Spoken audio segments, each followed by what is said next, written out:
we'll go ahead and call to order today's Board of Supervisors meeting. Time now is 7 p.m. and today's date is September 17th, 2024. First item we have is the approval of the agenda. Is there a motion to approve the agenda? So moved. Motion on the floor by Mr. Adams. All those in favor say aye. Aye. I vote aye as well. Next, we've got the invocation and pledge. I'll provide the invocation if you all stand, and followed by Ms. Tucker with the pledge. All right, let's pray. Dear Lord, first we've come to you and give you thanks for the day. We appreciate the rain, so thank you for that, Lord. We come to you now and ask for your guidance over this meeting. Lord, let everything we do and our actions here honor you. And we ask for your guidance. We ask for your protection over our emergency service personnel and our military. And Lord, we give thanks to you. In Jesus' name, amen. Amen. I pledge allegiance to the flag of the United States of America and to the republic for which it stands, one nation, under God, indivisible, with liberty and justice for all. Thank you, Ms. Tucker. Thank you. Next item we have is citizen comment. I've got 2 names signed up for citizen comment, so we'll start with you. If you could each come up, state your name, state your district. The first I have is Satori Fox. Yes, ma'am, that's perfectly fine. Okay. Next person is Jim Vasquez. Good evening, I'm Jim Vasquez. I live on Phyllis Lee Road over in Elon, District 3 maybe. So I thank the board for this opportunity to voice my opinion. I also thank our founding fathers for having the foresight to protect our right to free speech, among others. I do come today to speak about the board's performance earlier this year. The board had an opportunity to handle itself as a public governing body should, and it fell short, depriving our county of the good governance to which we're entitled. The board should endeavor to engage in lively and informed debate where significant different viewpoints are represented. The board should have a mechanism where the chair or the acting chair interrupts and even censures speakers who violate meeting rules. The board must also follow the meeting rules that govern its own behavior. The board should table some decisions until all members are available to engage in lively public debate in contentious matters.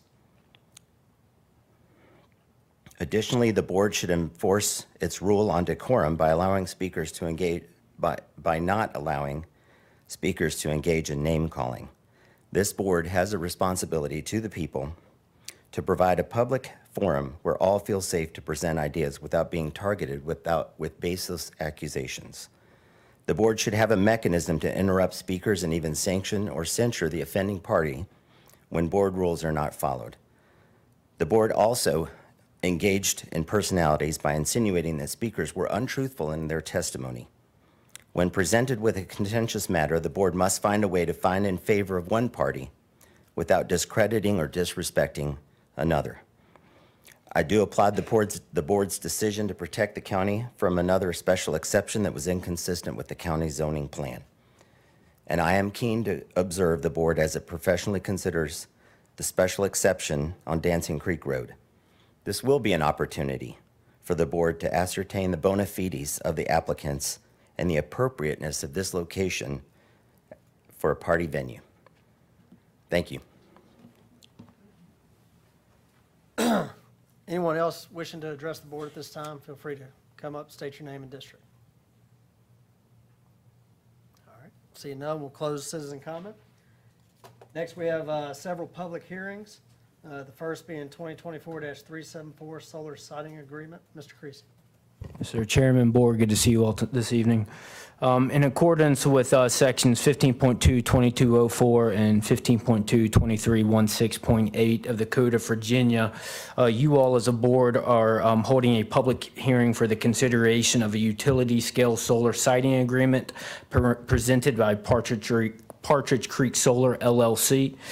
This siting agreement is in association with the previously approved solar energy system, special exception 2022-511 on tax map number 139A54. I do not have it pulled up, but this property fronts along Isaac Walton and the bypass, and if you need me to, I can pull that property up on the GIS for you.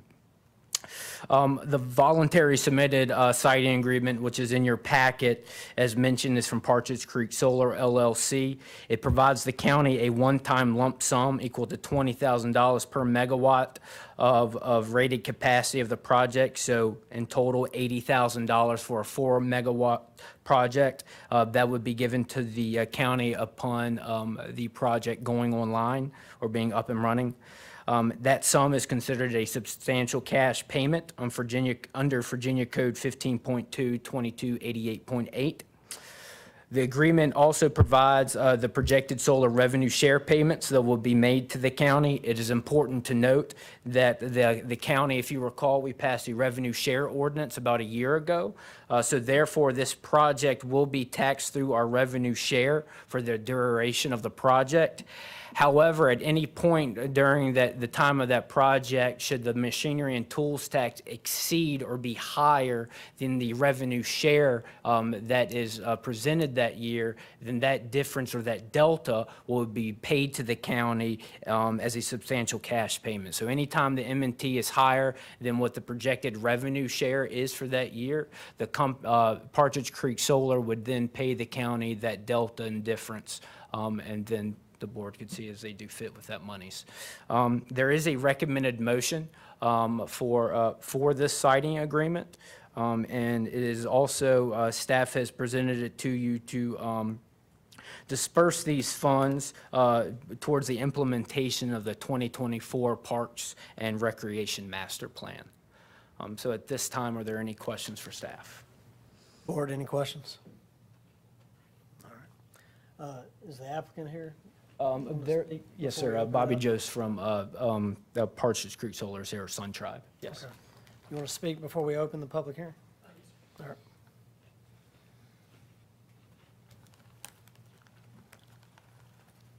right. Just wanted to thank you all for having the opportunity to present the siting agreement to you, and wanted to offer myself up for any questions you might have about the siting agreement or Sun Tribe or the project. Board, any questions? All right. No. Thank you. Thank you all very much. All right, we'll go ahead and open the public hearing. All those wishing to, if there's anybody wishing to speak in favor of this, feel free to come up and address the board at this time. All right, see none. Any wishing to speak in opposition? All right, seeing none, we'll close the public hearing. Board, what's your pleasure? Mr. Chair, I move that the board to approve siting agreement 2024-374 as presented, that the board direct staff to place one-time funds of $80,000 from the solar siting agreement into the county fund revenue reserve, along with the annual revenue to be received in subsequent years for implementation of the 2024 Parks and Recreation Master Plan. Thank you, Mr. Martin.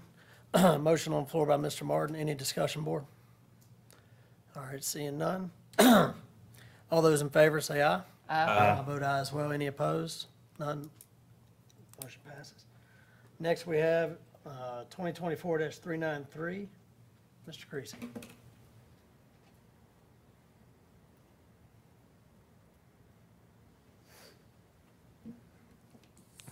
Yes, Chairman. It's a special exception 2024-393 is a special exception in the A1 Agricultural Residential District. This is a unique circumstance and involves a multiple purposes for a multi-purpose event space, short-term tourist rental of a dwelling, public entertainment, and other similar uses. The applicant, Ms. Jennifer Lloyd Fisher, she is also the owner of Pleasant View Ventures LLC. That information can be found within your packet. And a little bit about the property. We'll get into it, but as you can see, it's the former Pleasant View Elementary School. We'll go into the zoning in a few minutes, but just keep in mind, this was up and running, I believe, up until around 2016. It then closed. And then the Lloyd family bought it, and now Miss Jennifer Fisher and her husband Ron, who are here today, they have both taken on this venture, which we're going to go over here. But a little bit about it, the current, the future land use map. I'm going to pull up zoning in a second, but real quick, the future land use map indicates this area as agricultural limited. As you can see, there's a little brown on the side, that is your public lands, but your agricultural district is typically for farming and to maintain the rural qualities. However, the comprehensive plan does indicate that certain commercial developments may be appropriate, and that is what the Fishers are looking to pursue with their business venture. I'm now going to take this layer off. This is our future land use map layer, and now go over to our zoning layer. And as you can see, I'm going to scroll out a little bit. Everything in the general vicinity is zoned A1 on Dancing Creek Road. And as mentioned, Amherst County recently, not recently, but rezoned the subject parcel from P1 public lands when it was a former school to A1 agricultural in December of 2018. As mentioned, the A1 district is meant to accommodate farming, forestry, and limited residential uses, but it is also recognized that certain rural areas may logically be expected to develop commercially and residentially. Code sections, as I mentioned, this is kind of a different type of use, because as you can see with the structure, it's a very large structure. I mean, it was a former school.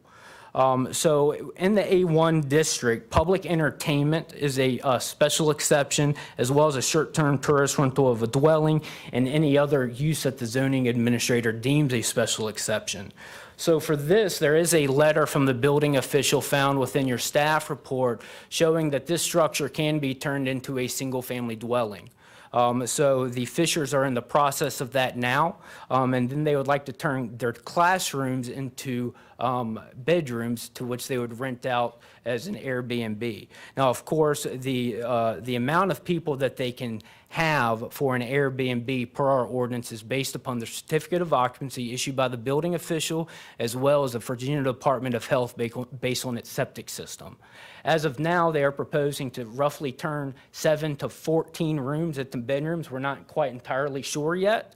However, we have a condition placed on there that shall be no more than 14 bedrooms as part of the short-term tourist rental. However, we've got a caveat, though, that the building official and the Virginia Department of Health will have to be involved, and to be able to issue that CO for that number of people, both of those will have to co-align with one each other, both the CO and the size of the drain field. The surrounding area, as you can see, has the same zoning designation, zoned A1, with single-family dwellings adjoining the property to the north, south, and east. Vacant farmland adjoins the property to the west. As mentioned, the building itself is roughly 33,000 square feet, and there is also a ball field and small playground area.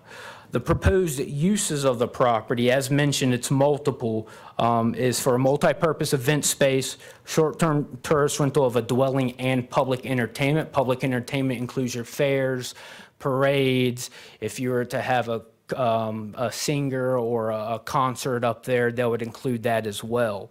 So they have dedicated event preparation rooms, an auditorium and stage, media entertainment rooms, a spa facility as an accessory use for wedding events and large gatherings, a kitchen. They're proposing to potentially have a rooftop patio, greenhouse, and indoor gymnasium, which is already on site, and of course they have the outdoor lighted ball field. The special exception was sent to VDOT. VDOT had no concerns for the proposed use with its existing entrances. However, they did indicate that that little wraparound road in front of the school, that is still being state maintained, and asked the county to pursue getting rid of that state maintenance on that right-of-way to make it a private driveway. So staff will begin that process with VDOT, and that will come before you as well. The applicant has also indicated that if parking on the site does not, let's say they have a fairly large event, they don't have enough parking on site, the farm directly to the southwest is owned by the same family, the Lloyds, and they have indicated that they can use this pasture for overflow parking. should they not be able to accommodate all on the 10-acre parcel.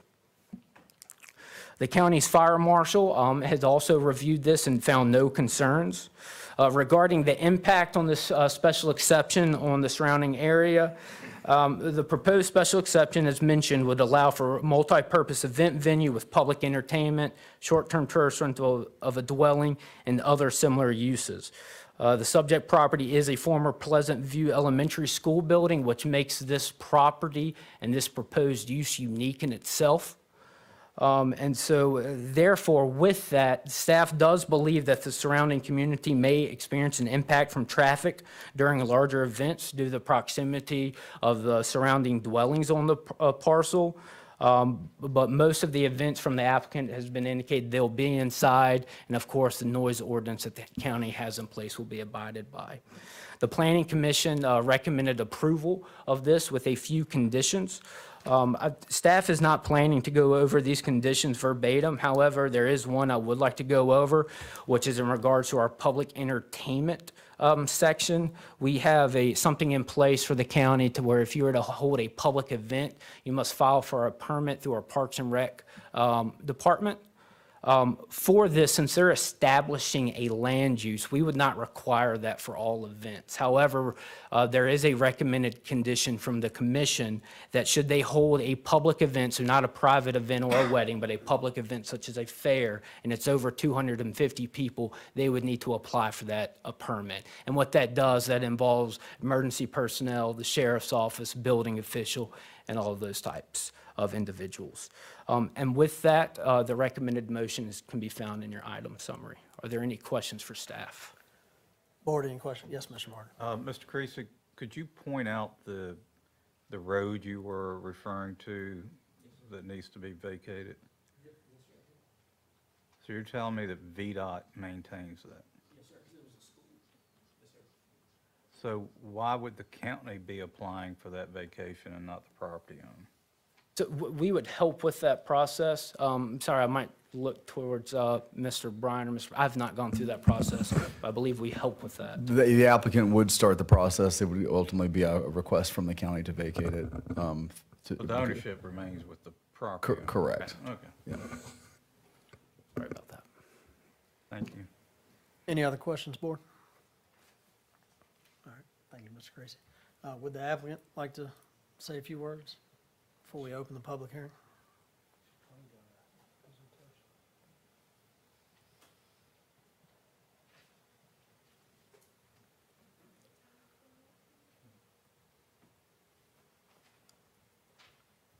Mr. Chairman and members of the board, Ron and I would like to thank you for your time and for the opportunity to present the vision for a very special place in western Amherst County that we hold near and dear in our hearts.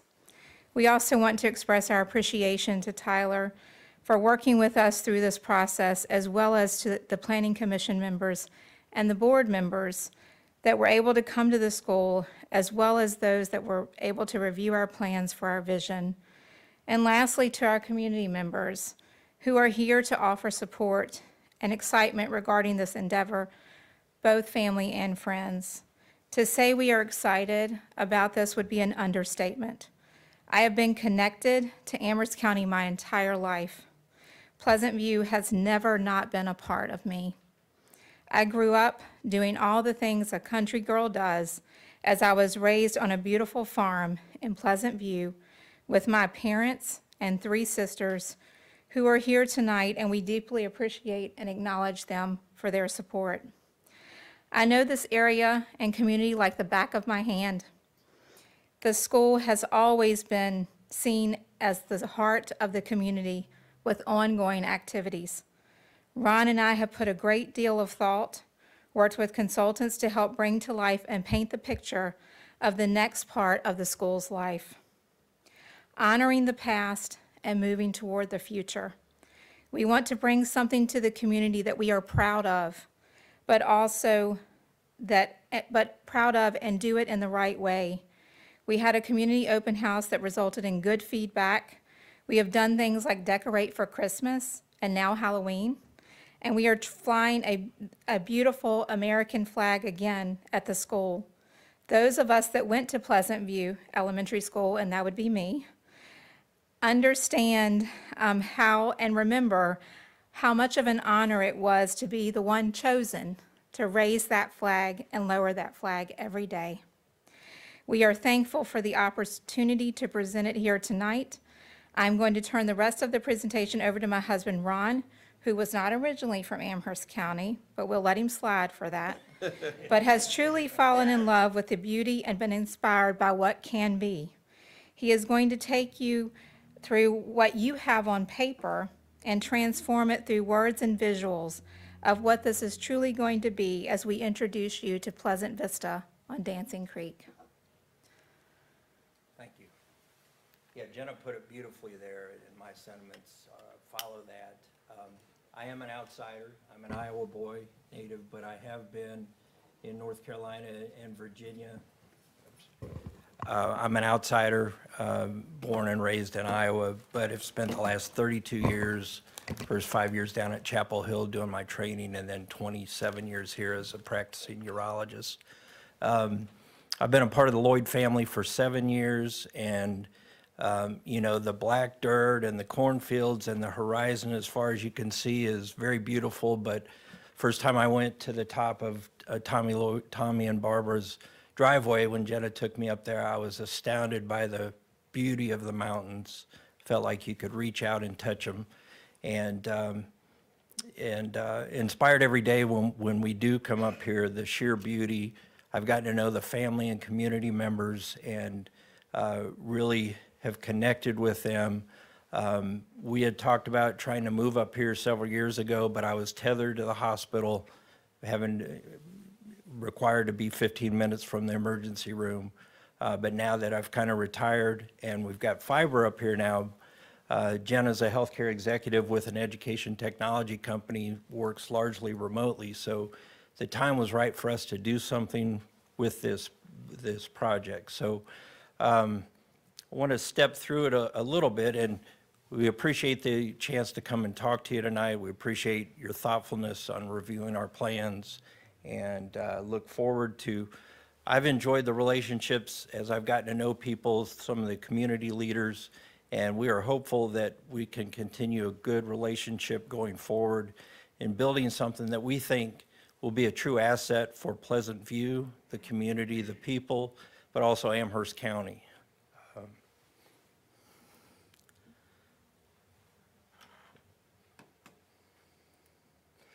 So we've traveled around the last 3 months getting furniture and things for our venue, North Carolina, Virginia, and all around. And we were reminded recently on a trip when we passed a couple buildings that were obviously dilapidated school buildings. And so it reminded me of the project that we are embarking on and the magnitude of it and the challenges that could be involved. Certainly, you don't want a beautiful facility that has served the community for so many years to become dilapidated. And so we've really approached this with a way to breathe new life into the facility and the community, and really kind of move Pleasant View on to its next iteration for the community. This was another school that we passed by, and you can see it's right along the highway, windows out, and just a dilapidated structure. Looks similar to Pleasant View in many ways in terms of the actual structure. I first have to acknowledge Tommy and Barbara Lloyd for kind of rescuing Pleasant View Elementary School, because they were willing to purchase the school. It really kind of preserved it in time for the past several years while people were discussing what do we do with it. Well, Jen and I now have an opportunity and are mobile enough and we're totally invested in the community and looking forward to moving up here to really embark upon this project for the school. It's a beautiful building. Can you back? It's a beautiful building, has a lot of potential, and we have spent literally the past year with a consultant and just thinking through the process on how to best utilize this space, give back to the community, but also create a business that's viable for us. And this is just a mock-up, just our drawings, really with maintaining the facade of the front of the building, you can do some minor revisions to really kind of update it. And that's what we're trying to do. Jenna mentioned the flag, very important for us to, and it was an honor for me to raise the flag, this big new flag, the first time there on the left. We have it lit up every night and feel that it's important, as it was important in the day of the school operations. So what's possible? Tommy had always told us there are beautiful views, and certainly on his farm, he has some of the most incredible views I've ever seen in a farm. But, you know, he said, you're gonna have beautiful views at the school. And so this is kind of looking out the back of the facility where you can see a line of trees there. So what can happen there? Well, Tommy has been busy and has actually cleared out some trees there and really painted kind of enlightened us as to what beauty there is behind that tree line. And this is kind of the sunsets behind there. And so really highlighted to us, wow, this is the right property. It's a beautiful piece of property, beautiful views, and let's showcase what Western Amherst County has to show, which is its natural beauty. We do have some struggles we still have to go through. We've got some big power lines that you can see in the upper right-hand corner there that now that we've opened that view up, we're trying to see if we can get rid of those with AEP. The ball field, I've heard countless stories about people that have been touched by that ball field, played on that ball field years ago. And so it's important for us to bring that back for the community. Tommy's been very handy, has cleared out the infield there. You can see the picture on the left is the beforehand, and then the right-hand side is the infield, kind of an initial working of that, but we hope to really update that ball field and make it available for travel teams and other teams throughout the community. And who knows, we could even host a tournament at some point again with baseball and softball. Fiber, that was a big deal changer for us to allow us to come up and do this. It also really enhances our chances for being successful with the business. And that was just put in a couple weeks ago, so that's major. Well, here's the courtyard. You can see on the left-hand side, it's overgrown. We've cleared that out, and we anticipate we're gonna put a slate patio throughout that area, and with doorways entering from both sides, the auditorium and the classrooms, which would be kind of a bride's room and family sitting area. What can you do with the hallways? Well, with some nice furniture and furnishings that Jenna has been inspired to get. We took a trip to Italy in May, and we're really blown away by the beauty in Italy and some of the furnishings. And so that's the look that she's going through, and just even the simple placement of nice Italian type furniture and even changing out the ceiling tiles as our initial step really changes the feel of the building, but it still keeps the integrity of the school in check there. We still have some painting, some wallpapering, and maybe some flooring to do down the hallways, but as you can see, you can really transform that space easily with some really tasteful furnishings. So this is a classroom, left-hand side, good sized classroom. We've been redoing the HVAC and updating all of that with mini split units throughout. This is the bride's room. Jenna's got a good assortment of furniture there for the bride and her party. Again, we've got the aesthetics of the room around it to fix, but you can really see the transformation that can occur. The stage area and the cafeteria / auditorium. The stage had been closed many years ago due to some administrative classrooms or smaller classrooms. We've opened that up to open the stage up, and we hope to have, you know, advanced audio-visual capabilities with lighting and so forth. so that we can host events within that auditorium. It's also going to be dressed up a little bit more like a ballroom-type facility, and so we're real excited about that. We will have, the mock-up is to have some large patio doors exiting the right side of that room, and then, and that will overlook the mountains, and then to the courtyard on the inside. So we'll have traffic flow that can flow through that area, and I think it'll make a really appealing venue for folks and for events. So this is kind of the aerial view of what we have planned. That's obviously the real school on the left. Again, it's a great building. Aesthetically, it's a building in good shape. It is going to need some upgrades, which, you know, we're learning those old schools take a lot of effort and money to renovate, maintain, and then even operationalize your business. So we know that we've got some challenges ahead, but are excited about the potential. So in this schema, you can see the original school and the gymnasium, which are currently in place.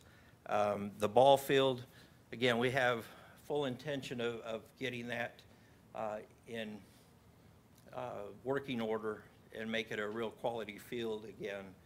We've got lighting that's already there that we will update. We have the amphitheater stage is kind of in the back area, and that's going to be, we envision it with terraces, like 3 levels of terracing going out to the stage, maybe 20-foot wide with turf, so that we can either set up tables there or rows of chairs for events.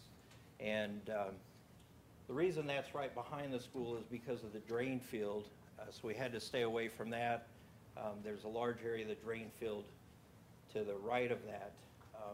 Around the corner, which you can't see on that picture, but you'll see in an animation here shortly, is we have a vision for a greenhouse so that we can grow fresh flowers and, you know, even ultimately vegetation and so forth to support the venue. Also, there's a rooftop patio in the center, just adjacent to the ball field, the gray. You want to point? So where the pointer is there, that we hope to have a rooftop patio there where people can look over the ball field, but also they can get a good glimpse of the mountains off to the west. What else do we have? Do me to play it? Yeah. So we'll play the animation here, and this just kind of takes you around the facility. The building we're zoning in on is a greenhouse. We've got a garden area in front of that. Jenna has acquired a beautiful marble statue that you'll see a close-up on, and also some of the benches she's already acquired. We hope to decorate it in kind of an Italian decorum garden area. We've just gone over the amphitheater stage area, and then obviously the ball field. And we hope to enclose the facility at some point with a fence. If you don't mind speaking to the mic, just, we got people listening. we- Thank you. Sorry, do I need to back up a little? Nope, you're good. This is the front of the building. Obviously, we've really maintained the facade of the school to a significant degree with a little bit of added lighting and touch-ups, and really promoting a lot of flowers and growth around the facility.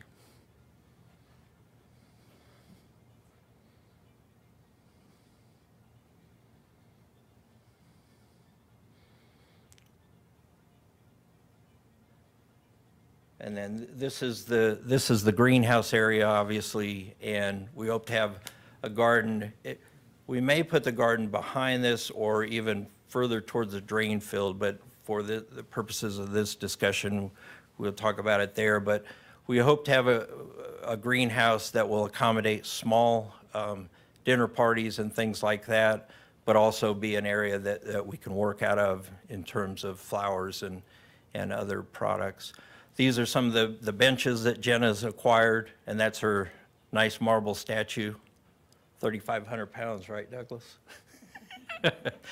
Douglas had fun unloading that off the trailer with his tractor. And then just trying to really have a lot of vegetation and taking some of the Italian inspiration to decorate the area, both inside and out. Yeah. So in closing, what I would say is that obviously we spent a lot of time here working through what the plan should be for this facility, taking into account the community, offering something a little different for the county.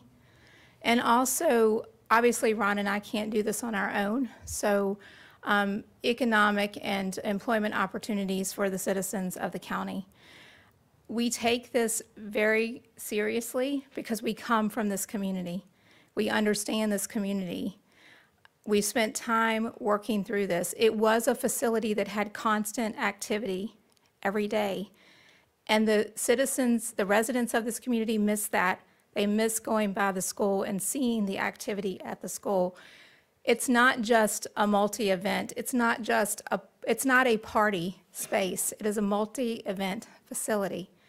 It will have and offer opportunities for our rec teams that have limited opportunity for space right now.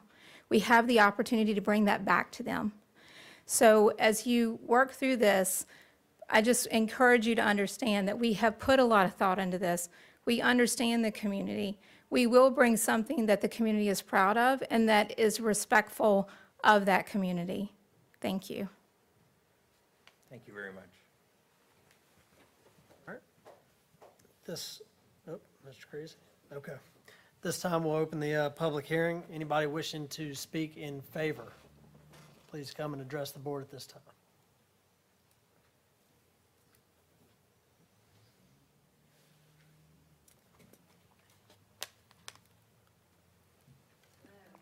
My name Okay, is yes. Tammy Eubank.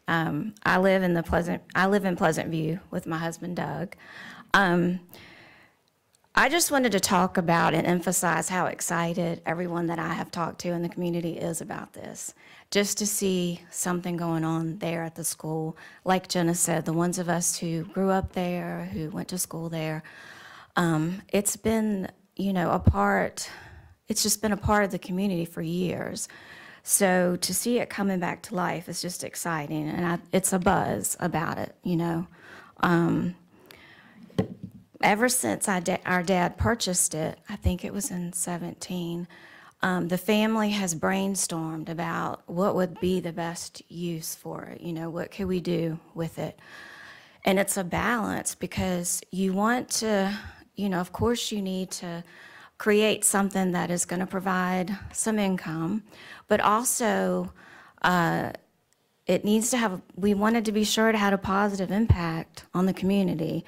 And then you've got the rural aspect of it that you have to keep in mind also. So it's a balance, and it's hard, it was really hard trying to figure out what would work best. But Jenna and Ron, have this vision. You've seen it. I think they can bring that all together. They're committed to the community. They have the best interest of the community at heart. So, I think this opportunity is just a win-win for everyone, for them and for the community. Thank you. Anybody else wishing to speak in favor at this time?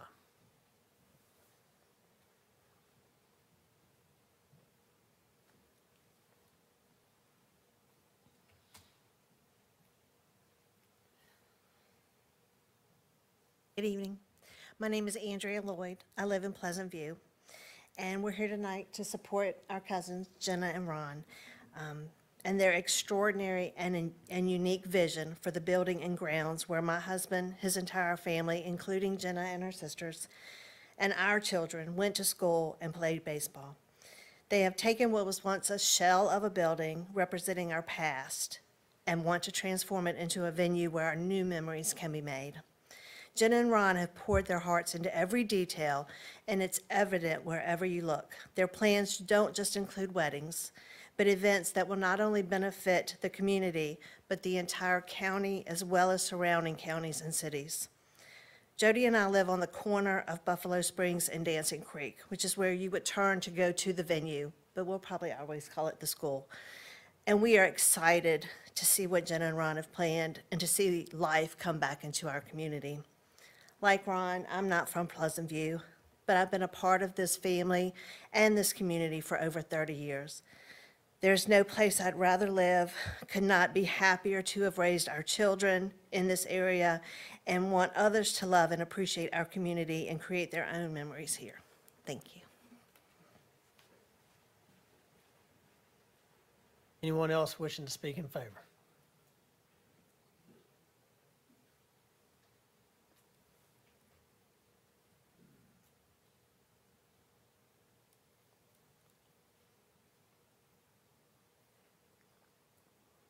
Thank you for having me. My name is Randy Driscoll. I live directly across from Pleasant View Elementary, and I have been there for 31 years. I used to watch the kids, listen to the kids, getting off the bus, playing on the playground, and I had a little dog. Her name was Sadie. She'd go up and greet the kids when they got off the bus. And it's been a cornerstone of the community since I've been up there. And when it was closed, I was heartbroken.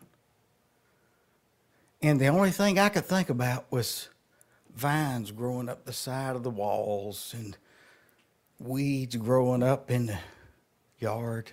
And I said, no, this can't happen. I played my first bluegrass show at 13 years old in the auditorium of Pleasant View Elementary. It's always been the heart of the Pleasant View community. It has. And I was so excited when I found out that Ron and Jenna had decided to do what they're planning on doing. They're planning on making it back to a part of the community and the heart of the community. And I hope that everything works out for them, and I'm behind them 100%. Thank you. Anybody else wishing to speak in favor?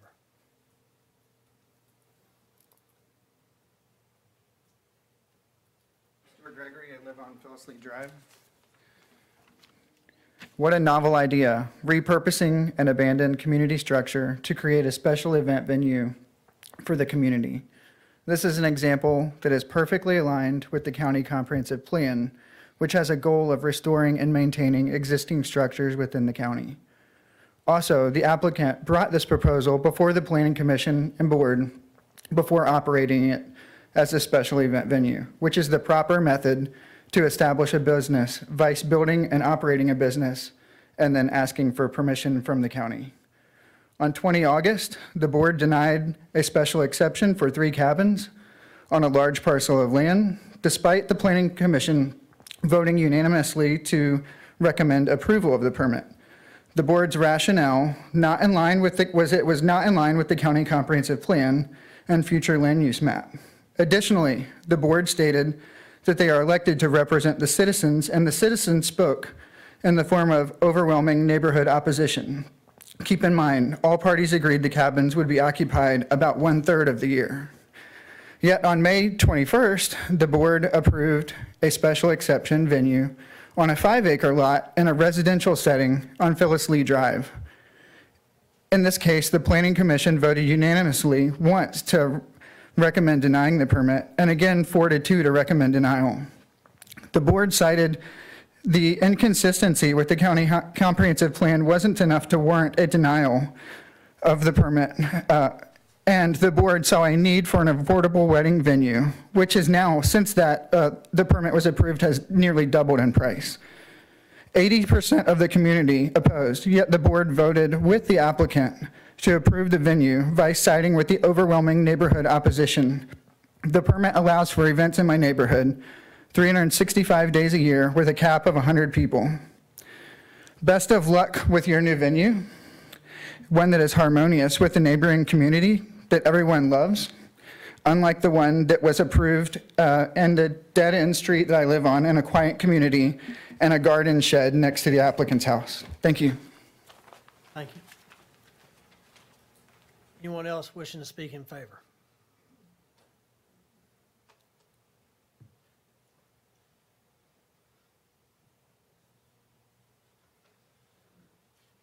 My name is Jim Vasquez. I too live on Phyllis Lee Road, and I would like to say that it would appear that the applicants did not improve the site without your approval. Kudos to them. It would appear the applicants have not been running the venue without your approval. Again, kudos. That they plan to pay tax on the income that they take in. Kudos. The board must do its due diligence and ensure that this venue is in harmony with the surrounding area. Follow your plan. Sir. Anyone else wishing to speak in favor? All right, seeing none. Anyone wishing to speak in opposition? Seeing none, we'll close the public hearing. Board, what's your pleasure? Mr. Chairman, Yes, ma'am. I'm sorry, Chris. No, go ahead. Mr. Chairman, members of the board, I had an opportunity yesterday to go out and take a tour of Pleasant View, Pleasant Vistas, its next chapter. I was absolutely blown away. I could not believe that something of that caliber was going to be sitting in Pleasant View. And I can't say thank you enough. I thanked them yesterday for their foresight, their investment in our community. It just warms my heart. I was here when we went through all the gyrations to close that school. And I tell you what, I almost got tears in my eyes listening to what was and what's going to be. So Lloyd family, thank you. Appreciate it. Thank you. Mr. Adams? Yeah, I'll just say, I with the work that I do on a daily basis, I see a lot of buildings that end up becoming derelict and basically falling in on themselves. So I thank you for saving this building and what you're going to be doing with it and putting it back to good use for that neighborhood and the entire community. So thank you very much for that.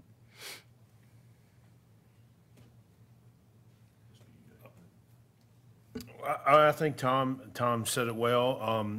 I've known the Lloyd family for a long time. I know that they'll do good work. They've already done a lot of the legwork to get this going. They've been pillars of Pleasant View in that community for many, many years. I've known them since I was pretty much a child, and I know they'll do a good job and say what they're going to do. I think it's a great use of this property, considering it is a vacant school, and without someone doing this, it will turn into an eyesore. So I know it takes a lot of hard work. I wish you the best on that, and I hope it comes to a reality that we can all go and enjoy one day, maybe a concert or what have you. But best of luck, and thank you for putting the time and effort to try to bring it back to life. I wanted to wrap this up at the end. I like Ms. Tucker, had an opportunity early on to go out and meet with Ron and Jenna and walk through the school, which obviously, as Jenna was giving her presentation, and just like today, I went out there and spent a couple of hours with them. Think about the memories that we have in that school, and when the school closed, I think we noted it was back in 2016. Is that correct?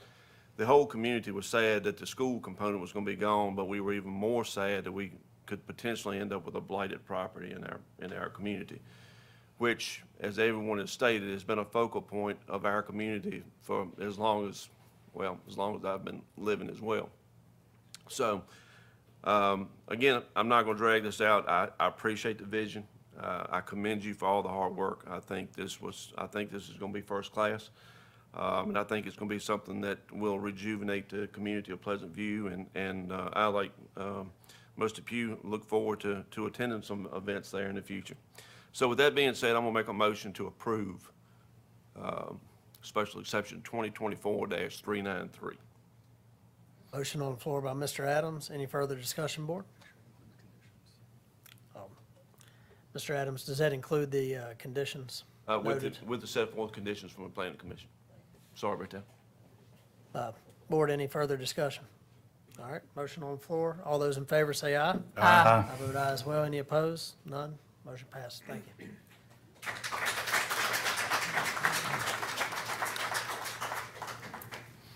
Next, we have 2024-402. Mr. Creasy.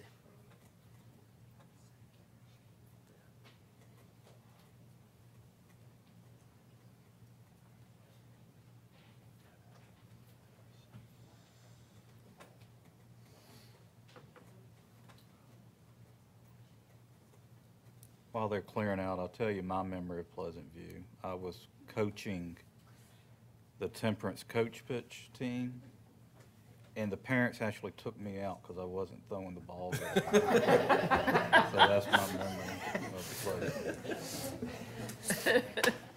That's pretty good. It's true. I doubt it. All right. Chairman, Board, this special exception is brought to you by Arcola Towers. It's a special exception to allow a 199-foot monopole communications tower with auxiliary wireless service facilities on tax map 130-A-14. This is also the property of Greif. So if you can see before you, the Greif facility is down here. This is where the actual addresses are located at. And that's why, as you can see in the advertisement, this actually does not have an address. This is some of their leach ponds and some other things. So it's identified as a tax map number. The future land use map recommends manufacturing for the property. I'm not going to bring that up for this hearing, but the industrial land use category is designated to show those areas where major industrial activities exist and/or are planned. Industrial development should be grouped in areas served by adequate highways and public utilities when practical. Now, regarding the zoning, the subject parcel is zoned M1 industrial, and the M1 district covers areas intended to allow the use of production, wholesale, storage, or distribution of products, and similar things. So now I'm going to pull up the zoning map so you have a better understanding of the zoning surrounding the area. So as you can see, Greif, who owns all of these parcels, they are, of course, zoned industrial. And then everything else around it is, of course, zoned A1 agricultural. This line right here, this green line, is the county border between Amherst County and Appomattox.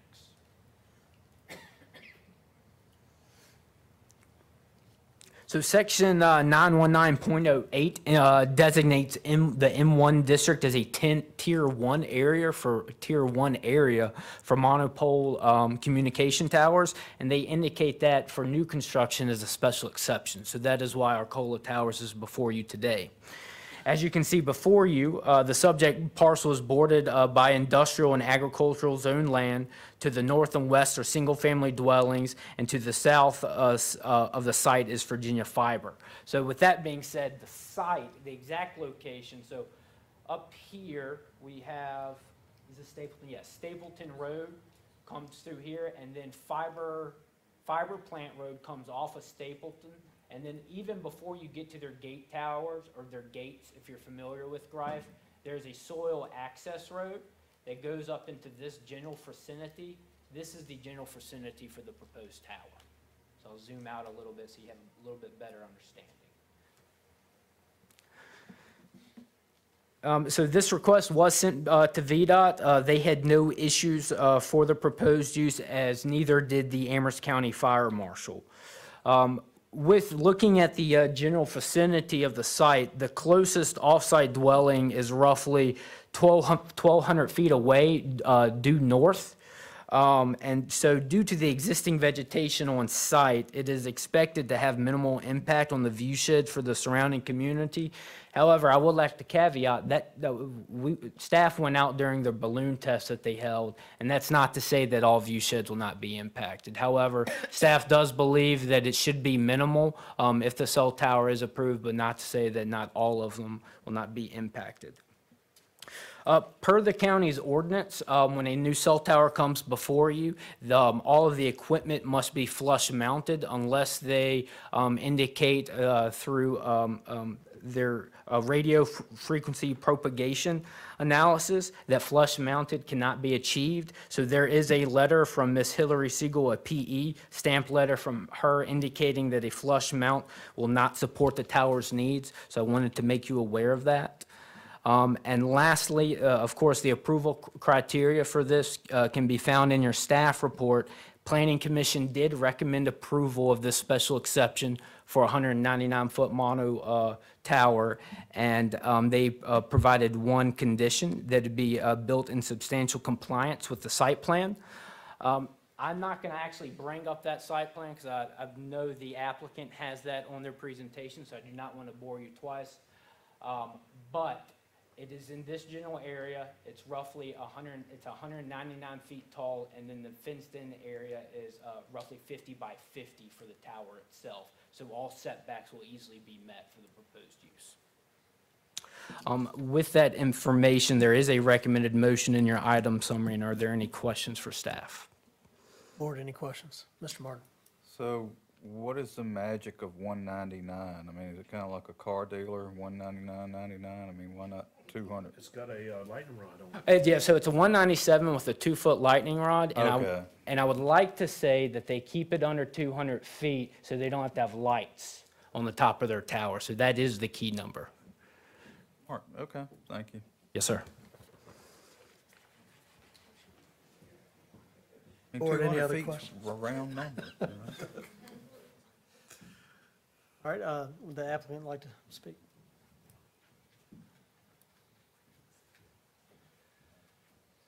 Thank you, Mr. Chair, members of the board. I'm Lori Schweller, attorney for Arcola Towers. And I'd like to give you a short presentation. We're requesting your approval of this special exception. Thank you very much. With me tonight is Ryan Foltz, who's representative of Arcola Towers, as well as Stuart Squire, who is a zoning manager with GDN Sites and manages many of the Verizon wireless sites that you see here before you. Stuart is involved because the anchor tenant, the first tenant on this tower, would be Verizon Wireless. Arcola Towers is building it for Verizon, but there will be room for other carriers as is required by your zoning ordinance. So you can see here the location of the proposed site. It is zoned M1. And as Mr. Creasy explained, in your zoning ordinance, Tier 1 locations are those that are A, not an avoidance area, and B, are zoned in a district where you prefer to see towers. In this case, it's M1, industrial. An avoidance area is a ridge area that doesn't have more than 2 wireless facilities already, or it's within a historic district as determined by the Department of Historic Resources, or in the viewshed of the Blue Ridge Parkway, or within 200 feet of a scenic byway. So in this case, this proposal is not in an avoidance area, and it is zoned M1. So this is a preferred location, a Tier 1 location. You can see from the site plan that the setbacks for wireless are far exceeded by this proposal. Setbacks are 100% of the height, and in this case, the closest boundary is over 1,100 feet away. The compound layout is a 75 by 75 foot leased area. Within that is a 50 by 50 foot fenced compound. There is so much tree coverage already on this property that we're not proposing additional landscaping. We don't want to cut trees to plant those landscaping trees. This is just a schematic of what the monopole would look like. Just a single pole, galvanized steel, and as required by the zoning ordinance for a monopole of this height, there has to be room for at least 6 antenna arrays. And Verizon Wireless is planning to install immediately upon construction 9 antennas with 6 radio heads, and that's just too much equipment for a 24-inch flush-mounted array. So that's why we are requesting a waiver of that requirement. A full sector is needed there. There wouldn't be any lighting required. As Mr. Martin pointed out, 199 is requested height for a reason. At 200 feet and above, or if you're within 5 miles of an airway, then you do need to light the tower according to FAA regulations.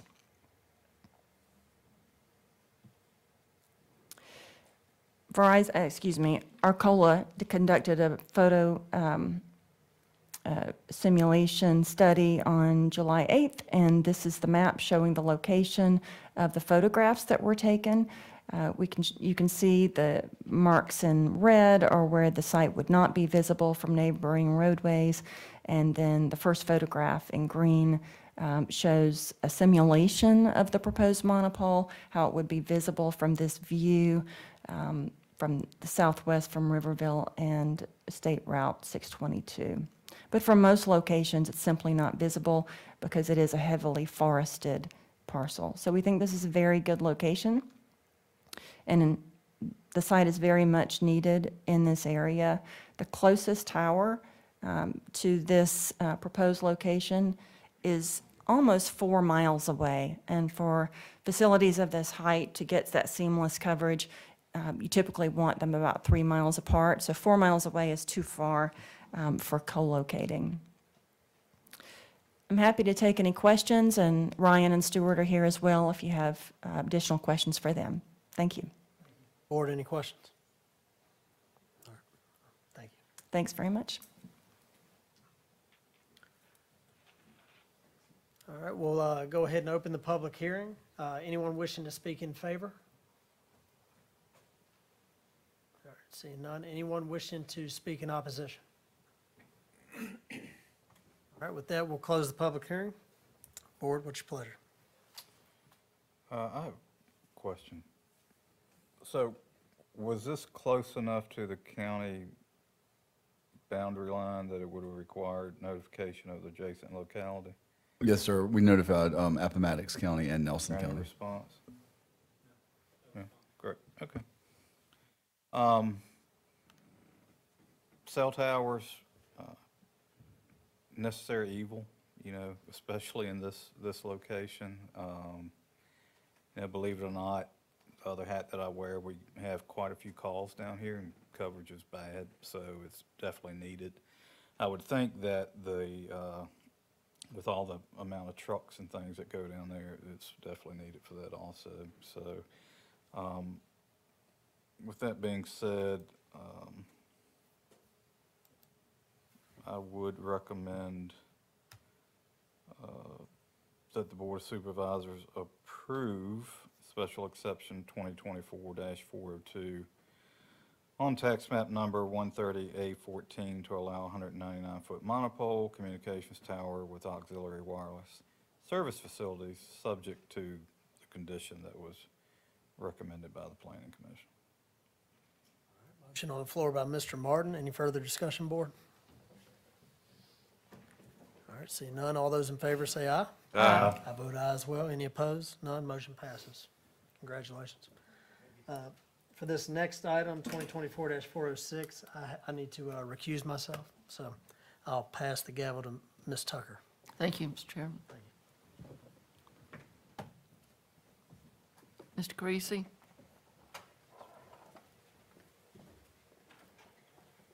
Yes, Madam Chair. This request 2024-406 is brought to you by Jonathan Scruggs. The purpose is for a rezoning to allow a recreational facility. The subject parcel, 3106 South Amherst Highway, as seen before you, is currently zoned M1 Industrial, and they're proposing to rezone that to B2 General Commercial. A little bit about the property. So the future land use map actually has this kind of split in half. I'm going to show you that. Part of it, and I don't want to misspeak. Yeah, so A majority of it, the blue is our manufacturing or industrial future land use, and then the orange or reddish color is our commercial. So you can see how it's kind of partially split right there. We just talked about a little bit about the manufacturing and what that future land use map indicates. So a little bit about the commercial. As mentioned at our previous meeting for a rezoning, our commercial development has historically occurred primarily in the southern portions of the county, along and near Route 29 business in Madison Heights. And so I'm going to take this layer off, and I'd like to kind of show you the current uses through here. So this is a church with a daycare as well. So those are also zoned commercial. So this is sort of a little of an oddball next to it. But as you can see with the proposed change to B2, it is consistent with the county's comprehensive plan as well as existing land uses around it. So a little bit about the zoning. This parcel has been before, not this board, but other boards many of times. It started in '95, in which it was approved to rezone the property. It was actually B2 in '95. It was approved to be rezoned to M1 during that time. In 2003, a special exception was approved for wholesale and retail of modular homes. When it was zoned M1, that use never opened. Then in 2005, it was approved to operate a bazaar and or a flea market. And then in 2007, another special exception was approved to allow for, again, the wholesale and retail of modular homes, and then that never opened. So the modular homes did not pan out at this site. So as indicated, the subject parcel is currently zoned M1, and they're proposing to reclassify that to B2 for a recreational facility. Per section 70702.78, it indicates community centers as a by right use in our B2 district, as well as we also indicate bowling alleys, roller skating rinks, and other types of uses. Because what I'm trying to get at, we don't actually specifically allow a gym in our zoning ordinance. However, we have many of other compatible uses that are permitted by right, and so therefore the zoning administrator has deemed the proposed recreational facility with workout equipment as well as batting cages to be by right if the rezoning is approved. A little bit about the surrounding area. As you can see before you to the north, the property is zoned B2 with a church and a daycare. Single-family dwellings are to the west and northwest, and vacant land to the south with South Amherst Highway adjoins the property to the east. So zooming out a little bit, just so you have a better understanding, we do have some single-family dwellings behind the parcel.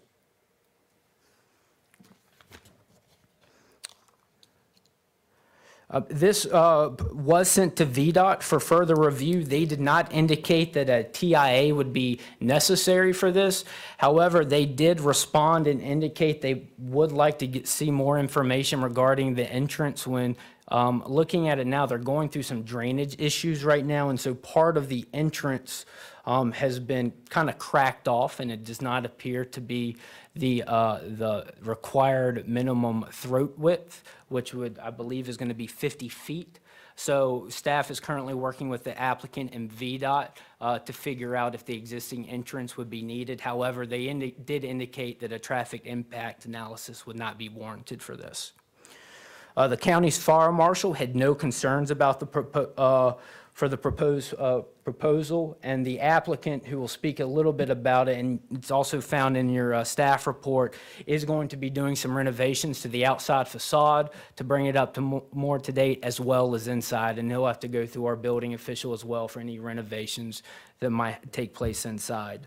Regarding the impact, now there are no proffers being proposed for this, so therefore there's nothing like tying down the property owner for the proposed gym and batting cages in that use. So therefore, you all need to take into account all the permitted uses in both the B2 district as well as what is allowed right now in the M1 district. And with that, even if the property was not developed as intended, staff believes that changing the zoning designation from M1 to B2 would not have a negative detriment on the community, as B2 adjoins it, and the uses in the B2 by right are less, they're not as demanding on the community as they are for the M1 district. So with that being said, Planning Commission did recommend approval of this, and there is a recommended motion found within your item summary. Do you have any questions for staff? Questions, board members? Mr. Martin? So, some of you guys that are older than me, Claudia, I'm kidding. So, I mean, wasn't it originally built as a furniture store? I knew it was a skate land. That was That's what I Skateland. remember it as. Oh, before that, it was a furniture, yes, sir. Yeah, that's how old I am. It was a furniture store, yeah. So, my question is, from what I've been there many times, couldn't skate, fell down a lot, blah, blah, blah. But anyway, the entrance does have some issues, right? If it was built today, that size of a building, would they be able to have a gravel parking lot? And what are, No, they would need to surface treat it since it fronts along 29. but their business. plan is to keep it gravel. Correct. They would not be doing any addition. Now, he has indicated, and I'll let the applicant speak to this, he is planning to actually update that left-hand side. I'm not sure if paving's involved, but I do know a lot of vegetation will be removed, and a lot of upkeep is planned to happen to the property. So, and that's my other question. So if this goes through, we rezone it, is there any landscaping required or proposed? As of now, there would none that would be required. From my knowledge, I'm not sure too much, I'm not sure if the applicant is proposing any as of now, but there's not many areas that you could have vegetation due to the site's current contours and conditions, especially with site distance.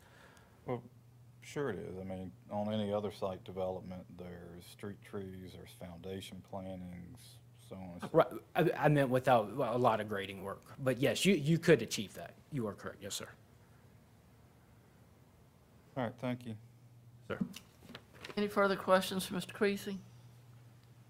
I guess, Madam Chair, just to tag on, and this will kind of piggyback on what you may have just alluded to, Tyler. If this is approved, then from what we're seeing at the aerial view right there, and I don't want to assume anything, and I guess we can ask Jonathan once he comes up, but the residual items, I'll say, this showing on the property, all this stuff's gonna be cleaned up, correct? Yes. In the process? That is staff's understanding. Okay, Yes, sir. okay. That's the only question I had. Anything else? All right, then we will now open up the public hearing. Anyone wishing to speak in favor?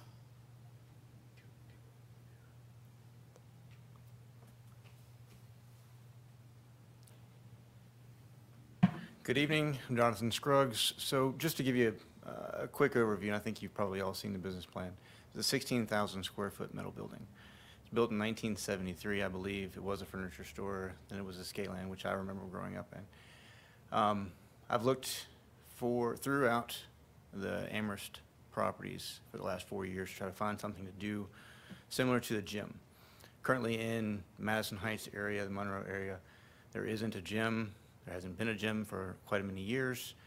There isn't batting cages. I have a 10-year-old son, and all of his friends play baseball pretty much year-round. If you want to do instructional type pitching and batting, you have to go to surrounding counties, Appomattox specifically. So it's a big need for us. This is exciting. I'm also a member of a CrossFit gym, the only one in Madison Heights, where you can tie all of these. This building is big enough to tie all three of those together. Relative to the outside exterior and the inside, I would say not extensive, but quite a bit of renovation has to go on the inside for the restroom area. That hasn't been updated since it was built.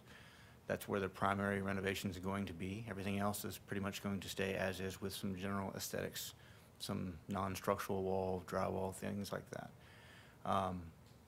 As far as the gravel parking lot, the gravel was there, it's been there for a long, long time.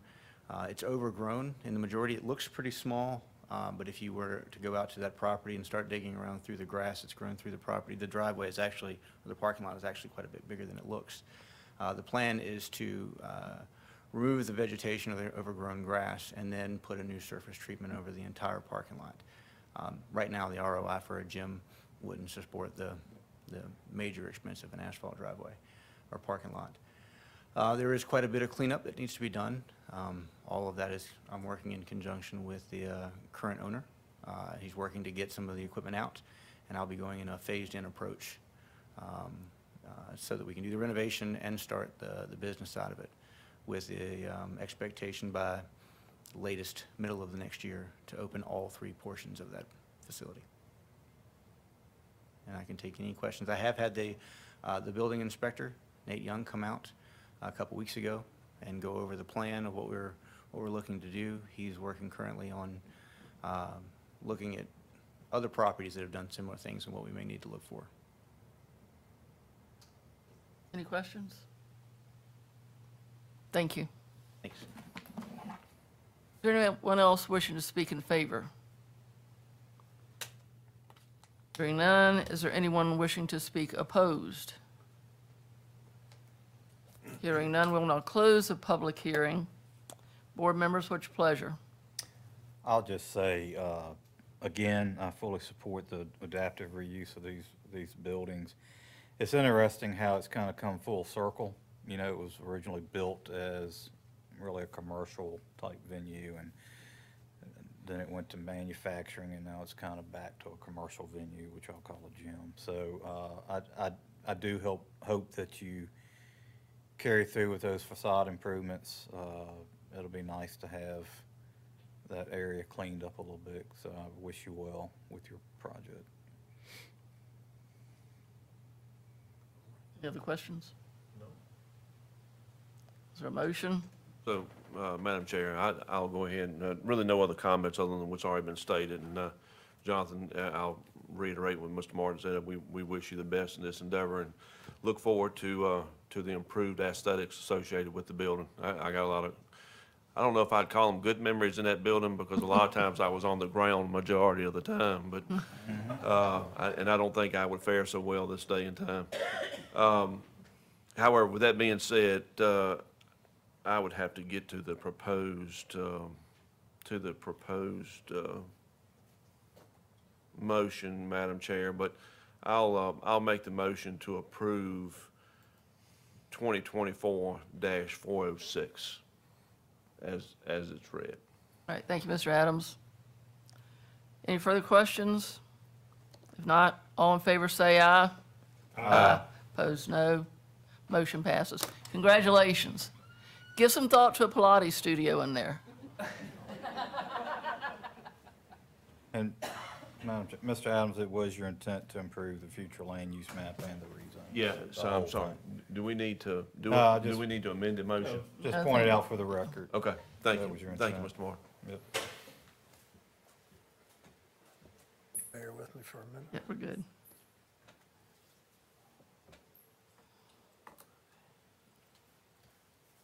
Next item we have is approval of the consent agenda. Is there a motion to approve the consent agenda? I just make one comment. So the budget calendar is fine.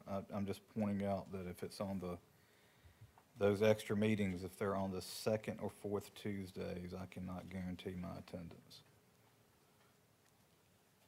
But other than that, that's fine. And I'd make a motion to approve the consent agenda. Motion on the floor by Mr. Martin. All those in favor say aye. Aye. I vote aye as well. Any opposed? None. Consent agenda is approved. Next item we have is a special presentation. It's the commemorative resolution 2024-3-CR for the Amherst Life Saving Crew. So with that, I'll just go ahead and make a motion that we adopt the commemorative resolution as presented, and then I'll read it and have everybody come up. So with that motion on the floor, all those in favor say aye. Aye. I vote aye as well. So if y'all will join me down here while I read it?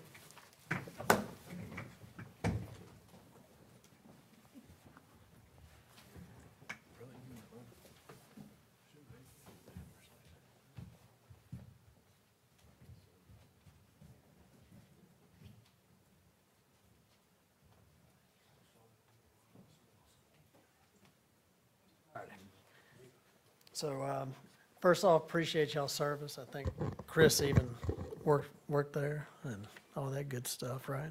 You got any, A lot of folks in here. you got any words you want to say real quick Well, before I read it? Well, I was sitting there trying to think through this as we were doing it, and thinking about things that we laughed about. So me and Wendell and Bill going to dinner at Briar Patch on Friday nights, and then spending a lot of quality time with Scott, and of course, Ms. Good, and then Glenda's probably the most comical, and she probably tells plenty of stories still about, I think she's been worried about her life several times as she and I traveled down Route 60. I'm not sure if she was more worried about her or the wildlife that we encountered sometimes en route to calls. But, He Yep. told me to ride in the back one time, just get in the back. Is that right? But anyway, I think it's important to note with this resolution, number one, a lot of great memories with a lot of fantastic people with Amherst Life Saving Crew. And obviously, I came in kind of late in the game, coming back on the board as you guys worked through this. But I think these folks handled this with true dignity, and as well, a lot of them still participate. And you know, as I interact with Brad and Ben, I see Charlie and then Glenda as well. You know, still doing standbys and things of that nature. So that's important to note, and I commend you all. All right, with that, I'm going to read this, and if I call your name, if you don't mind coming up, Brad will give you your copy of the resolution. So, be it resolved by the Board of Supervisors of the County of Amherst, Virginia, that the Board of Supervisors of the County of Amherst, Virginia recognizes and thanks the Amherst Life Saving Crew for its many years of service to Amherst County. Whereas, Amherst Life Saving Crew was founded in 1958 by charter members Harry Wilkerson, Rocky Godwin, Haney Motley, Donald Mays, Wendell Burford, Hugh Garby, Yale Birch, Ronald Schrader, and J.C. Cash. And whereas Al Turner Jr., Ralph Tucker, Scott Bryant, Bill Nash, Sam Bryant, Glenda Hash, Wendell Pitzenberger, Will Aiken, Michael Mazingo, Clementine Franklin, Greg Harler, Stephen LeBar, Paul Kilgore, Teresa Sprouse, Sonny Ragland, Connie Purvis, Charles C. Gooden, Mary Catherine Allen, Craig Thomas, Danny Bond, Teresa Tanner, Courtney Davis, Donnie Glover, Karen McDaniel, Henry Jones, Bridget Watts, and Leandra Parrish all earned the title of Life Member. And whereas the crew was founded to provide primary emergency medical services and rescue operations to the north central portion of Amherst County, and whereas volunteers hold certification as emergency medical service providers for basic life support to advanced life support by the Commonwealth of Virginia, Virginia Department of Health, and some volunteers are also certified by National Registry of Emergency Medical Technicians, a nation's EMS certification. And whereas the volunteers not only provided patient care, but maintained the buildings and grounds, balanced the books, organized fundraisers, and ensured the equipment was running properly. And whereas in 2024, the Amherst Life Saving Crew organization disbanded and donated its building and equipment to the Amherst County Department of Fire and EMS after 66 years of dedicated service. Now therefore be it resolved that the Board of Supervisors of the County of Amherst, Virginia, thanks the many volunteers who provided life-saving care to Amherst County citizens and visitors, and expresses their gratitude to the Amherst Life Saving Crew for their donation that will continue to serve the county for decades to come. This resolution shall be enforced in effect upon adoption, and it's adopted this day, September 17, 2024. So thank you. So if y'all will come on up, I'd appreciate it.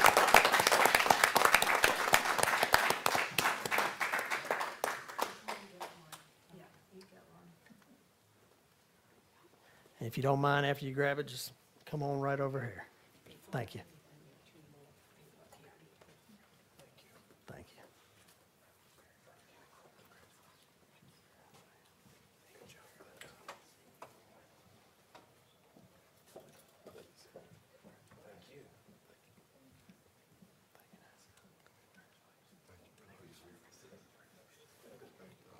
appreciate your service.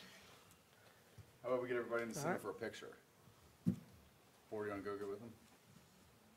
Brad?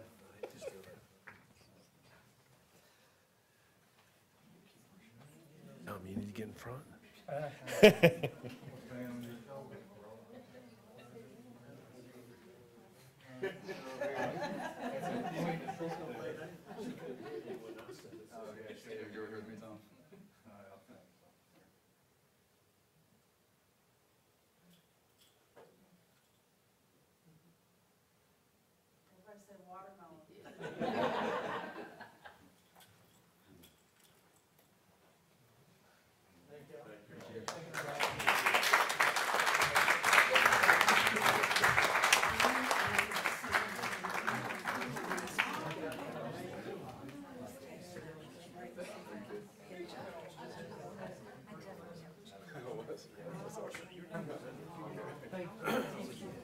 Congratulations. Thank you.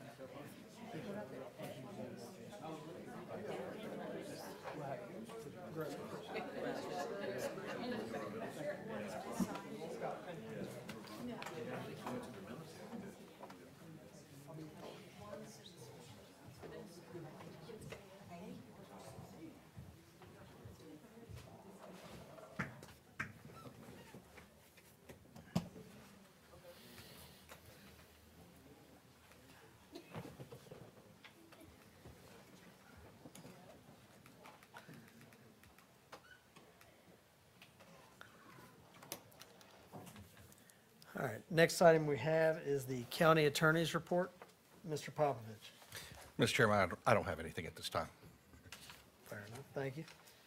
Next, we have liaison committee reports, Parks, Recs, and Cultural Development Board, Mr. Martin. Yep, Parks and Rec is going to be an exciting fall. Got a couple of things coming up on August the 15th. I believe it's at 5 p.m. What? August 15th? I'm sorry, October 15th. Will even be more exciting. See you next year. It'd really be exciting if it was August, but anyway, October 15th will be a ribbon cutting for Central Park, or Park, whatever you want to call it, the new county dog park out in Madison Heights. Hope everyone can make that.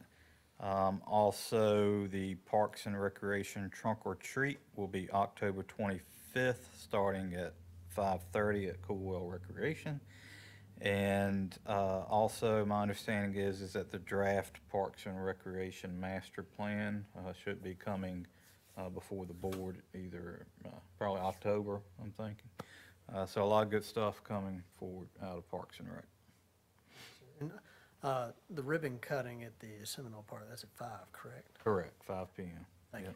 I had a question. Yes, ma'am. I know that the land across from the high school is kind of late to the party for inclusion, but it will be in the master plan, right? I believe it is, yes. Yes, ma'am, it is. It Yes, is. okay, thank you. All right, next we have Emergency Service Council, Mr. Adams. We had a meeting this past week, Wednesday night, with the Emergency Services Council, and just continuing to work on the standard operating procedures and guidelines for the operational functions for our fire departments and the rescue squad. That's still flowing fairly well, and actually we can see light at the end of the tunnel, correct, Chief Beam? Also, Chief Beam also addressed the council this past Wednesday about what our continued, since we're going to be actually, as ironic as it is, we talked about budget calendar tonight, we continue to impress upon the volunteer administrative staff about, we're going to be working with them on their CIP needs. That's going to be forthcoming to where we can kind of plan accordingly for those as a board. So Chief Beam and I will be scheduling to go out and visit every volunteer agency at one of their meetings to start discussing this. Am I correct, Mr.? To where we can start this process. So that'll be forthcoming as well. The last thing, nothing else really to note as far as the council goes, unless anybody has any questions about that. The only other thing, debating on whether to wait and do this under the matters of the board or now, but I feel like I'll just go ahead and get this out of the way. I know 3 out of the 5 board members saw the anonymous Facebook post last week on the Amherst County Community Chat page, where it actually addressed how they can't believe that people are not paying attention, and how basically how the county is just continuing to shut down the volunteer rescue squads, which I think everybody here and everybody that's been informed, and again, as ironic as it may be, with us doing the commemorative resolution a moment ago with the Amherst Life Saving Crew. So I felt like it was necessary to point this out. My wife usually tells me to step away from engaging in Facebook debates. I did not do very well with this one. I got engaged pretty quickly, and Ms. Tucker and I can't remember Ms. Martin engaged in this one or the other one that he and I were attacked on. But I think it's important to note that even prior to my re-arrival on this board, that this Board of Supervisors has never done anything but support the volunteer agencies to the utmost abilities. And I continue to stand by that, as I've been a volunteer in this county since I was 16 years old. So it was clearly, I don't do well with anonymous participants. Clearly he or she did not have their information straight, but I wanted it to be recorded in a meeting to note that this board did not shut down any rescue squads and have no intention to shut down any rescue squads. If anything, we're here to support each and every one of our volunteer agencies. So that's the only other thing I wanted to note. Thank you, sir. Next, we have departmental reports. We've got a presentation, I believe, for the Library Board of Trustees, Ms. Neblett.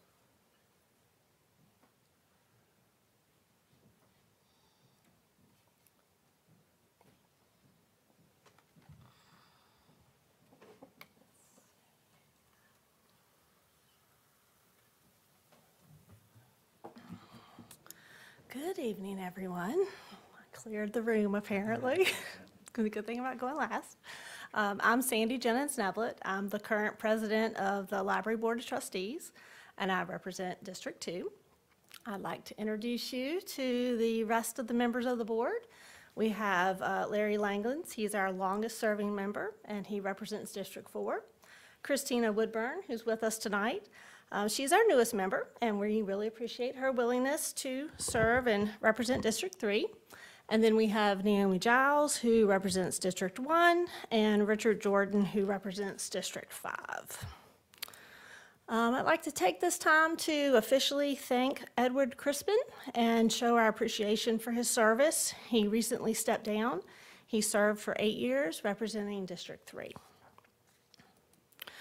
Next, we're going to focus on some circulation trends during the last 3 years. Materials provided by the library are both in digital and physical format. The bar graph clearly shows that the citizens of Amherst County value the services that are provided by the library, as we have seen increasing usage year after year. And as you can see, that usage has not grown just slightly, but by leaps and bounds. From FY23 to 24, we saw an increase of over 25,000 items circulated or used by our patrons. That's a 25% increase. This upwards trend is not isolated, as there has also been a 25% increase in circulation from FY22 to FY23. The increasing usage of materials and services provided by the library shows the importance of the library facilities to our county. As I alluded to before, there are a variety of materials available to our patrons, along with the traditional books and magazines and newspapers that we're used to seeing in the library. You can come to the library and check out a hotspot for internet connectivity. You can come and check out a day pass and visit the state park for free. You can come and check out an audiobook and listen while you're in the car. You can use the free digital platform Hoopla and have books, magazines, music, videos, all on your smart device. All of these things are available to patrons. All you need is a library card. With the increasing usage, our staff is working very hard to meet the needs of all of our patrons. We currently have 11 full-time and 8 part-time staff members.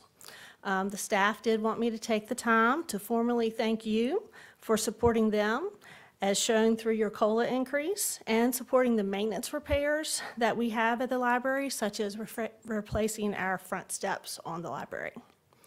I'm not sure why it's continuing to go because I'm not clicking. Can we go back? Let's see here. Let's see.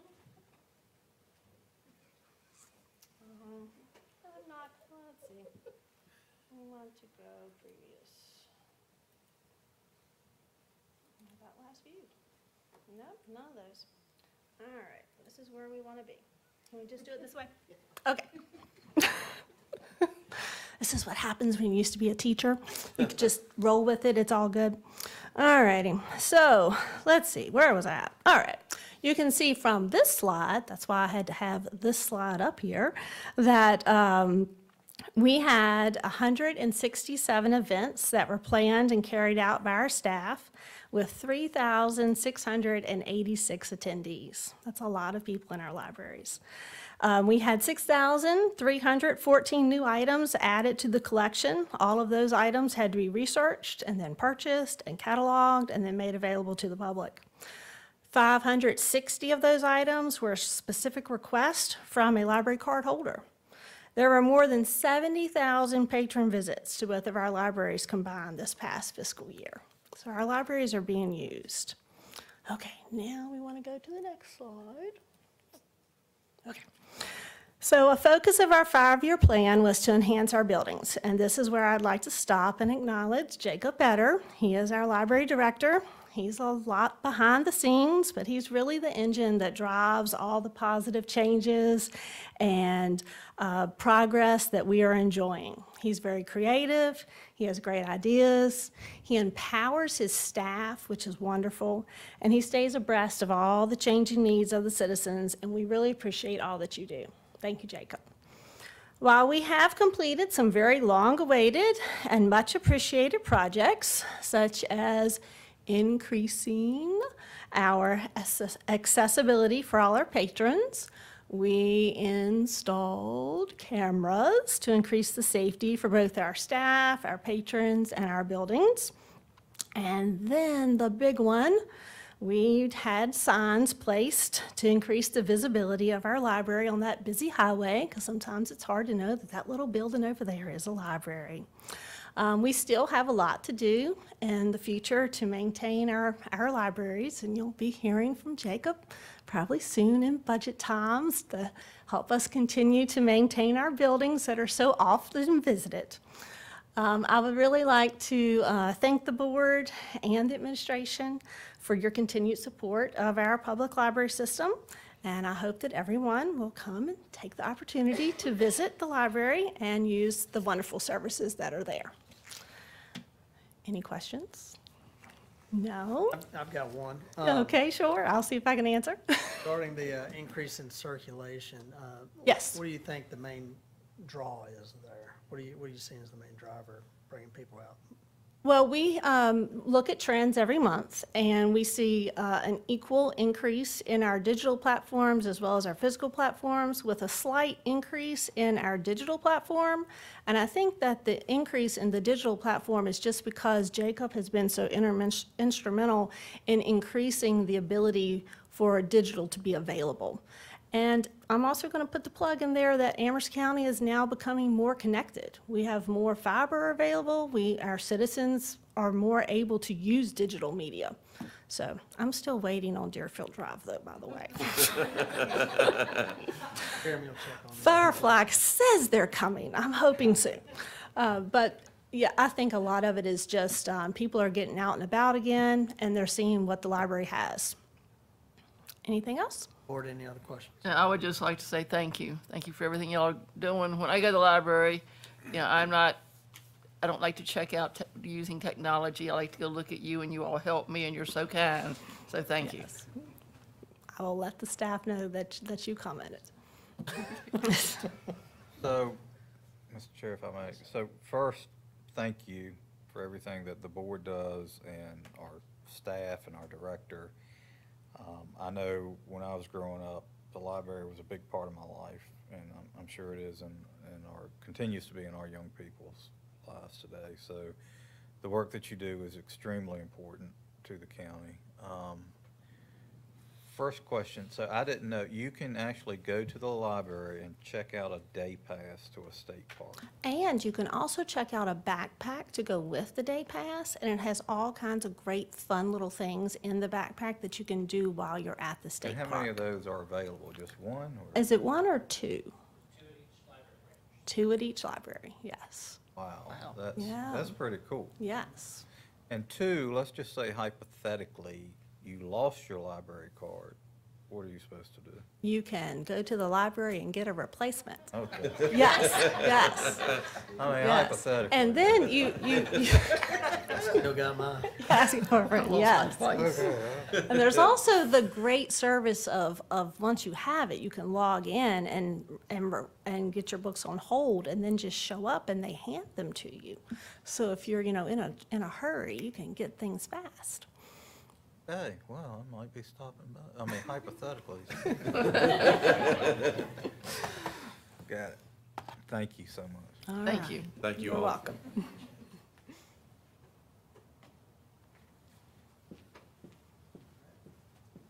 We're back at citizen comment, so we'll open it up for citizen comment now. Ms. Satori Fox.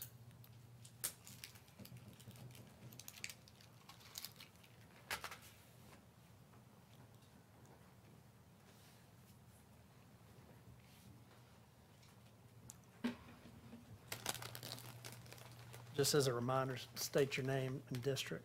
Yes, sir.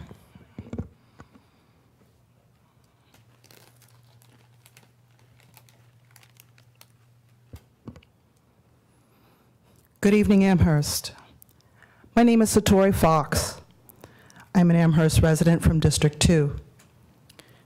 It is important that I make a distinction between the work I am paid to do for the U.S. government and the reason I'm here is they are not one and the same. For work, I am a special investigator retained by the Defense Counterintelligence and Security Agency. My clearance is top secret, and I'm authorized to walk into the Pentagon. The information I present to you now has not been downloaded to me by my agency or any other cooperative within the U.S. government. My findings are from years of my own independent research, from colleagues who have been banned, demonetized, harassed, defunded, and sometimes killed or jailed, even inside this country, due to the information that they know. What is relevant for Amherst County is how my knowledge of all that is true can be used to prevent injury, assault, and unnecessary loss of life to our residents. The Biden administration has open borders. Policy has allowed between 35 and 45 million illegal migrants to enter into our country just within the last 4 years. Many reports provide this swath of invaders are not families seeking a better life. They are military-aged men who have come to our country to do us harm. These men jumping our southernmost border fence like Olympians. The mainstream fake news outlets such as ABC, CBS, NBC, CNN, and Fox News are captured operations who employ artful liars with a purposeful and deadly objective to keep America's public uninformed and ill-prepared for the ongoing invasion. Our government is now compromised. The enemy is inside the gate. A violent gang known as Tren de Aragua has taken over significant territory in the area of Aurora, Colorado, has moved into parts of Denver, Colorado, and also into Dallas. This gang has rapidly expanded to other cities within the U.S. and is known to traffic drugs, women, children, and dismember their opponents with displays of force and intimidation. We cannot expect it to remain immune from this kind of trouble. We cannot expect the TDA will not attempt to infiltrate Amherst. The town of Springfield, Ohio, population 60,000, has received approximately 20,000 Haitian immigrants within the last 3 years. These French-speaking, wild-driving migrants have caused countless accidents and numerous tragic fatalities and also are known to practice voodoo, conducting nightly ritual animal sacrifices requiring the fresh blood of pigs, dogs, cats, and other animals. Residents of Springfield, Ohio are reporting that their pets have begun to disappear and that the ducks are being stolen, cooked, and eaten from their local ponds and parks. Amherst, this is our last chance to erect a defense. I recommend we immediately move to recall and deputize retired police, veterans, and any able-bodied citizens willing to serve so they are prepared and ready security force equipped to augment our law enforcement divisions. I have provided for you an action plan and will make myself available for counsel anytime to answer questions and to assist with the training of deputies. Please watch your email for follow-up communications. I will continue to provide monthly updates. May God save us all. Ma'am? Thank you, Ms. Fox. Anyone else wishing to address the board at this time? All right, seeing none. Next item we have is matters from members of the board. Mr. Adams? I have none. Mr. Martin? No, sir. Mr. Pugh? No, sir. Ms. Tucker? I don't have anything. I have none as well. With that, I'll entertain a motion to adjourn. So moved. Motion for, we're adjourned. Thank you.